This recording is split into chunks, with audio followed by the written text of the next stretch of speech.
The Minecraft Ocean, a vast biome that the average player likely spends little time in. In a typical Minecraft world, they might cover between a quarter and a third of the entire planet. Of course, that's tiny compared to the 71% that oceans cover on Earth. Let's see if we can't bring that average a bit closer to reality.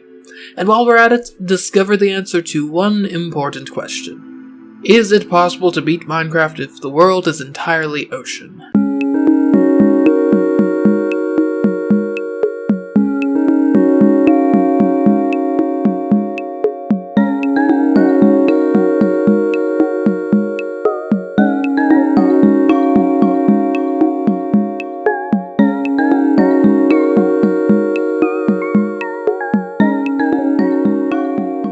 Today, we barely even need to talk about the rules. All we need to do is generate a world in the latest Java edition of Minecraft, which as of right now is version 1.15.2, using the buffet world generation settings, to make a world that is entirely comprised of the deep ocean biome. Once we do that, we just need to get to the end and beat the end dragon without going into creative mode or otherwise using commands and the like. Here we are. A water world, and with not so much as an island in sight. Our first priority is to find some way to acquire the building block for the first level of the Minecraft tech tree. That would, of course, be wood. With no trees around, it's not going to be as easy as usual to get. It shouldn't be impossible, though. All we need to do is find a sunken ship. After about half a day of swimming, we do indeed find one, and then are almost immediately accosted by some drowned. At this point, all we can do is punch, which is far from the most effective way to deal with them, but you know what, it can still get the job done. With the undead dispatched, we now turn our attention towards finding a way to extract the wood. The fact that the shipwreck is so deep underwater is troublesome for us on two counts. First is the whole drowning thing. I don't think I need to explain how drowning works, just know that it's an issue. Paired with that is the complication that it takes longer to break blocks when you're underwater. This, of course, makes it even more likely that we'll drown. We do have one out, though. This shipwreck is kind enough to have a door, and a door creates an air pocket. We can leverage this air pocket not only to gather some wood, but also to dig out a nice little base for ourselves in the shipwreck. We also dig down for a bit to find some coal for torches. We have wood, we have a home, but we don't yet have food. Now technically we could just swim around the ocean punching fish to get food. I don't particularly like this approach because it seems like the sort of thing that would waste way more time than it has any right to. Added to that is the fact that if we wanted to cook the fish, it would weigh on the wood economy, either in the form of burning wood directly, or by using coal, which we mine using picks that we make and maintain with wood.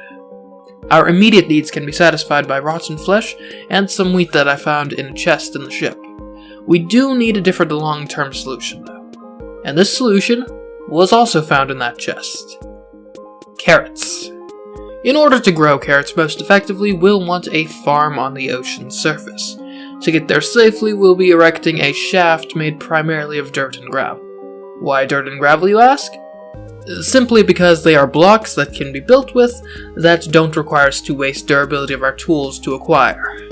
Because remember, wasted tool durability is wasted wood, which we would rather avoid because this ship is our finite supply of wood. We don't have saplings, so we really want to make this ship last. Could we theoretically find another ship to get more wood from if we need to? Yes.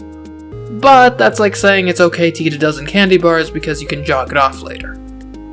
Technically, that is something that you can do, but in my opinion, being frugal now will save us a lot of work later. Once we actually get to the surface, we build a platform out of dirt, till it, irrigate it, and plant some carrots in it. We're certainly not feasting yet, but with a bit of time, we will be. While we wait for that farm to start paying dividends, let's get some diamonds. After digging down a bit further, I managed to find this flooded cavern. It's right at what would normally be lava level, but given the circumstances may more accurately be described as obsidian level. Navigating the cavern is all about managing your air. To help in that endeavor, you can break blocks in the ceiling to create air pockets which you can use to catch your breath in. Just make sure you're using your best pickaxe, in my case iron, and that you are standing on a block when you attempt to create these air pockets, as you break blocks even slower if you don't have something solid beneath you. After a little while, I found 7 diamonds using this method, which is very different from how I normally mine, but I will say, it was certainly an enjoyable experience in its own right. With some diamonds in our possession, the next logical thing to do is mine obsidian. Now, I want no part in mining obsidian while underwater. As a remedy to that situation, I decided to temporarily repurpose my door, which honestly worked great. With this obsidian, we can build ourselves a nether portal, which we won't use yet, because I'd rather not go to the nether until we have a good amount of food. It's not as if we don't have other things to do, though. Time to put our sights on getting some ender pearls. Now, there is the slight issue that endermen don't just randomly spawn on the surface of the ocean. They do spawn in caves, but hunting around in caves is not my preferred way to find endermen. I believe the path forward here is to construct a large covered platform for endermen to spawn in, with a small slit for us to gaze at and hack at them through.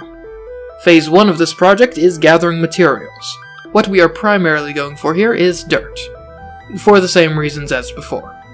Essentially what I'm doing is wandering around the caves and digging tunnels in search of dirt veins to dig. The process is time consuming, but not too difficult. Although if you're in close proximity to an ocean monument, it's a nightmare, as the Elder Guardian will bombard you with mining fatigue, so just stay away from those.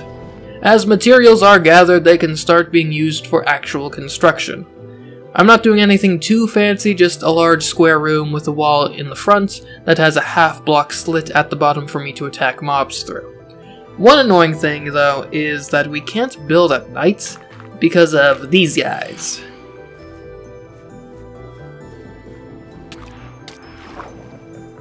They appear if you're outside at night and haven't slept in a while. That description would describe me because I do not even have the materials to make a bed. Luckily, we can avoid these phantoms by keeping all building activity in the daylight.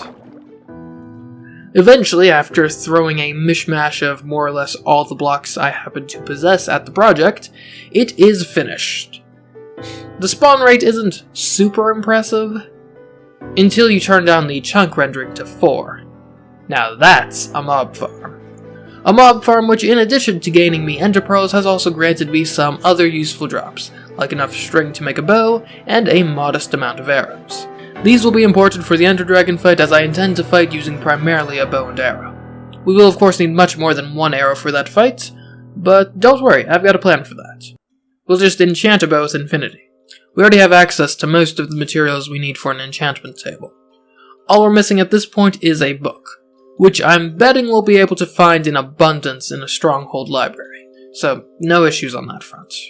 By now the farm has matured quite nicely, and I think I'm well prepared enough for an excursion to the Nether. The Nether really doesn't change much in this challenge. We still do want to preserve tool durability, but even that consideration is at this point greatly diminished, seeing as I'm using diamond tools now, which last a really long time. It also helps that this Nether trip is the last major thing we need to do before going to the end, so we really don't need to worry about saving our wood and tool durability for a future project. Ultimately, we are able to return with the blaze rods we need to combine with our ender pearls and craft some Eyes of Ender. Now, Eyes of Ender, lead me to the stronghold. I said, lead me to the stronghold. What's going on here? Why are my Eyes of Ender not working? They're doing absolutely nothing. And I'm pretty sure that means there is no stronghold. If there's no stronghold, then there's no end portal, which means we can't get to the end and fight the dragon. Things were going so well up to this point. It would seem that Minecraft doesn't generate strongholds in a pure ocean world. And believe me, I tried every permutation of ocean world generation and none of them worked. Not deep ocean, not warm oceans, not frozen oceans, not even making the whole world a river biome. I'm not even sure if this was the intention or an oversight. I just am very disappointed. Especially because if a stronghold would spawn, I have no doubt that we would have beaten the game.